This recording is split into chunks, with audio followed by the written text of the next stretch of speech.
Welcome back to The Rich Nonprofit. This is Straight Talk for mission-driven women. I saw something happen in my community recently that made me angry, and then I realized it's happening everywhere. There's a literacy nonprofit in my community that has been serving adults for over 40 years, 4 decades. They've helped adults learn English, improve their reading and writing, gain the confidence to show up at work, help their kids with homework, navigate doctor's appointments, all the things.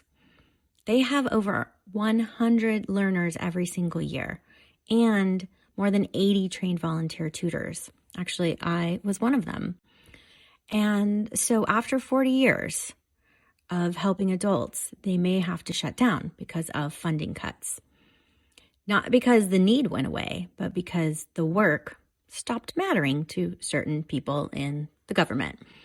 And because someone decided, well, this money should go elsewhere. And this isn't just one story. This is happening everywhere. Billions of dollars have been pulled from nonprofit grants. AmeriCorps got cutted. U.S. aid is gone. Programs that entire communities depended on are closing their doors.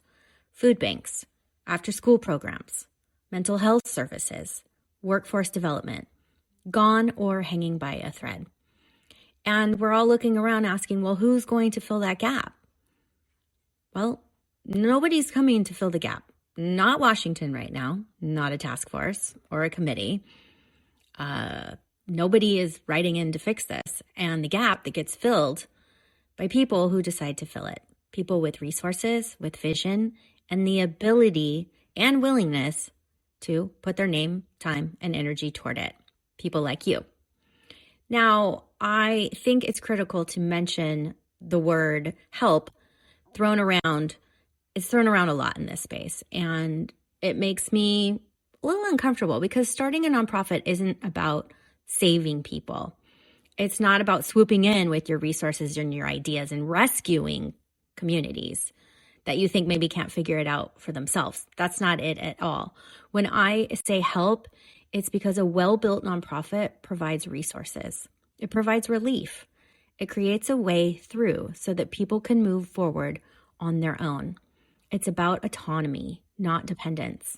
It's about giving people what they need so they can make their own decisions, build their own lives, and lead their families. The literacy nonprofit in my community, they didn't save anyone. They gave adults a space to learn. They gave them tutors, materials, time, and those adults did the work. They showed up every week and learned to read. They built their own confidence. And then they were able to help their kids with homework, and that is the ripple effect that happens. The nonprofit provided the resource, and the people did the learning and living. And that distinction matters, because if you're going to build a nonprofit, you need to build it with that understanding. You are not the hero of this story. The people you serve are. You are the one who builds the infrastructure so they can write their own story. Okay, so now back to this gap. Here's what I'm watching happen. Women who have been sitting on nonprofit ideas for years are suddenly looking around and realizing the urgency is different. The safety nets that used to exist, however imperfect, are being pulled out from under communities, left and right. And the organizations that were holding these things together are losing the funding to keep going. So then that changes this someday that most women are thinking, because someday used to feel like a luxury that you could afford to do later. You'd get to it when the business was bigger, when the kids were older, when you had more time, when you felt more ready. But the adults in my community who might lose their literacy program, they don't have the luxury of someday. And the families who depend on after-school programs that just lost funding, they don't have the luxury of that someday either. And this is not me trying to guilt trip anyone. This is just me speaking the truth about the moment we're in. The gap is wide open, and it's going to be filled by someone. The question is whether it gets filled by women with vision, strategy, and resources, or whether it just becomes a gap that keeps growing. And here's what makes this moment different from any other time you've thought about starting that nonprofit. The need is so visible. You don't have to convince anyone there's a problem. The problem is on the news. It's in your community. It's in the schools that your kids go to. It's at the food bank down the street. Everyone can see it. And the old excuses just don't hold up anymore. There are already organizations doing that work. Are there? Because a lot of them just lost their funding. A lot of them are scaling back or shutting down. This nonprofit landscape is shifting, and there are gaps forming that didn't exist even 2-3 years ago. And the women I talk to, you women listening to this podcast, you are uniquely positioned to step into those gaps. You've built businesses, had successful careers. You know how to create sustainable models. You know how to manage budgets, hire people, build systems. You know how to solve problems strategically. And most nonprofit funders don't have that skill set. Sorry, but they have big hearts and good intentions, and then they struggle for years trying to figure out the operations and the sustainability. But I know that most of you already know operations and sustainability. That's your starting point. The nonprofit specific stuff, that's learnable. That's the easy part compared to what you already know how to do. So what would happen if you stopped watching the news and started building your nonprofit? What if instead of feeling angry or helpless about what's happening, you channeled that into something strategic, something with your name on it perhaps, something that fills a gap in your community that nobody else is filling?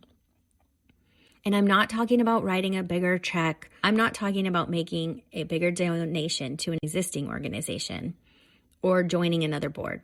I'm talking about building the thing you've been thinking about, the one that keeps coming back, the one you can see so clearly, but keep pushing down your to-do list.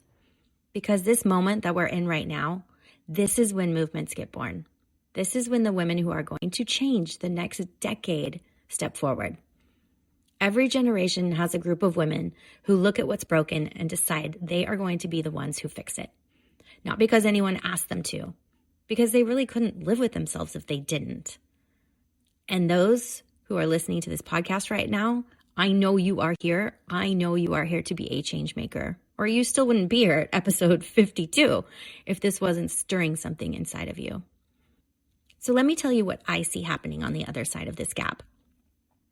I see women building nonprofits that work differently. They're not running them like it's 1985. They're not chasing $5,000 grants and throwing big galas and hoping for the best. They're building sustainable funding models. They're paying their teams fairly.